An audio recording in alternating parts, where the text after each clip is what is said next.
Chapter 1: The Discovery. Aiden never planned to come out this way. Not to his parents. And certainly not because of a notification sound he forgot to mute. It happened on a quiet Sunday morning, the kind where sunlight lies lazily across the living room floor, where the world feels safe. But safety ends fast when someone else picks up your phone. His mother had only want to give him a phone after she heard the notification sound. And then she saw the message. A smiling face. Name she didn't recognize. A short line of text that carried more truth than Aiden had ever spoken aloud. I can't stop thinking about last night. Wish I was holding you now. The silence that followed was heavy enough to crush bone. When Aiden came downstairs, both of his parents were waiting sitting stiff and perfectly still, like they had rehearsed this moment for years. His father held the phone in his hand. Aiden, he said, voice strained. We need to talk. Aiden felt the ground tilt. His mouth went dry. He tried to breathe, but couldn't. The panic rose like a tide, cold and unstoppable. His mother's face was pale. She looked less angry then. Afraid. And somehow, that hurt more. Why didn't you tell us? She whispered. Because you wouldn't understand, Aiden wanted to say. Because I barely understand myself. Because this house has never felt like a place where the truth was welcome. But his voice didn't work, so he said nothing. His father set the phone down as though placing a verdict on the table. This isn't you, he said firmly. You're confused. Something misled you. We can help you. Help. Funny word for what came next. They didn't shout. They didn't cry. They didn't throw him out or slam doors. Instead, they did what they believed was reasonable. They scheduled an appointment with someone experienced in these matters, someone who could guide Aiden back to the right path. A psychologist. Aiden nearly laughed the kind of laugh that ends in tears. But he held it in. He held everything in. And that's how, 2 days later, he found himself sitting in a small waiting room that smelled faintly of vanilla and old books, wondering how many people had sat in this exact chair feeling just as broken. He didn't believe in therapy. He didn't believe in people. Lately, he wasn't even sure he believed in himself.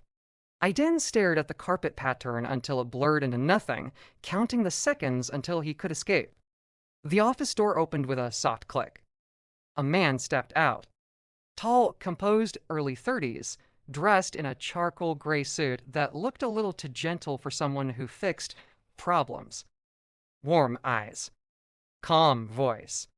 A presence that didn't demand anything from him. Are you Aiden? The man asked. Aiden almost didn't answer. He didn't want this. Didn't want to be analyzed or interpreted or cured, but he nodded. The man gave a small, reassuring smile. I'm Dr. Elias. You can come in whenever you're ready. Ready? As if that were even possible. Aiden followed him into the room's soft lighting, shelves of books, a plant that looked surprisingly alive for a therapist's office, and 2 chairs facing each other with careful space between. Elias sat in one. Aiden reluctantly sank into the other. The room was quiet. Too quiet. Elias folded his hands in his lap. We don't have to talk about anything specific today, he said gently. This is your space, not mine. Aiden stared at him, unimpressed. My parents sent me here, he said flatly. You know why. I was informed, Elias replied, but I would rather hear things in your own words if you ever want to share them. If you want to share. No pressure. No assumptions. Aiden didn't trust it. He crossed his arms, sinking deeper into the chair as if it could shield him. I'm not broken, he muttered. Elias nodded, his expression unchanged. I don't believe you are. Aiden blinked. That was not the answer he expected. Silence stretched between them long, but not uncomfortable. Elias didn't rush him. Didn't pry. He simply waited, hands relaxed, posture open. It irritated Aiden more than any judgment would have. You're not going to tell me what's wrong with me. He snapped. Elias shook his head. That's not how I work. Then what do you do? I listen, Elias said, and I try to understand. Aiden felt a strange flutter, annoyance, curiosity, and something else he didn't want to identify. He looked away, focusing on a small ceramic bird perched on the windowsill. This is pointless, he muttered. I'm only here because they want me fixed, Elias's voice softened. And what do you want, Aiden? No one had ever asked him that, not seriously, not with genuine interest. And because Aiden wasn't ready to confront the truth, he gave the safest answer he could think of. I want this session to be over. Elias nodded, and somehow he didn't look disappointed. Then let's just sit, he said. Silence is allowed too. Aiden didn't know why, but something in him eased just a little. He didn't speak again. Neither did Elias. But for the first time in a long time, Aiden didn't feel the urge to run. And that unsettled him more than anything. And so ends Chapter 1.